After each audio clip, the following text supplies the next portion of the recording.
ఉగాది యొక్క ఆధ్యాత్మిక ప్రాముఖ్యత ఏంటండి? మనం మహాయుగంలో ఎప్పుడైతే రోజు ప్రారంభమైందో ఆ రోజుని పురస్కరించుకొని ఆ రోజు నుంచి ప్రతి సంవత్సరాన్ని ఉగాదిగా జరుపుకుంటాం. అంటే ఒక మహాయుగంలో 4 యుగాలుగా మనం విభజించడం జరుగుతుంది మన మహర్షులు చెప్పిన ప్రకారం.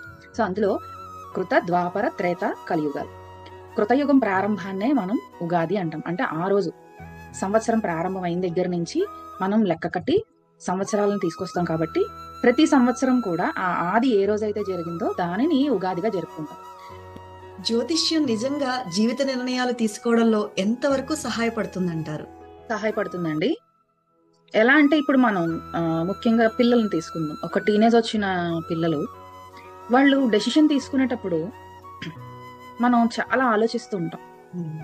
కరెక్ట్ గా వెళ్తున్నారా, సరైన రూటేనా, ఈజీగా వెళ్ళిపోయే రూట్స్ ఏమైనా ఉన్నాయా, తొందరగా ఉద్యోగం వచ్చే రూట్స్ ఏమైనా ఉన్నాయేమో, ఇలాంటి ఆలోచనలకి మనం తల్లిదండ్రులుగా భావిస్తుంటాం.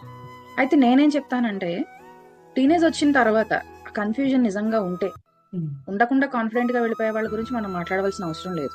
బట్ కాన్ఫిడెంట్ గా వెళ్ళలేను, చిన్న కన్ఫ్యూజన్ ఉంది అన్నప్పుడు ఒక్కసారి జాతకంలో వాళ్ళు ఏ రూట్ లో వెళ్తే వాళ్ళతో సెటిల్మెంట్ ఉంటుంది, ఏది వాళ్ళకి కరెక్ట్ అయిన వే, ఏ డైరెక్షన్ బాగుంటుంది, ఏ శాస్త్ర విజ్ఞానం వీళ్ళకి మంచి చేస్తుంది, జీవితంలో అనుకూలంగా ఉంటుంది అనే దాన్ని గమనించుకొని ముందుకు వెళ్ళాం అనుకోండి, వాళ్ళు సమయానికి సెటిల్ అయిపోతారు.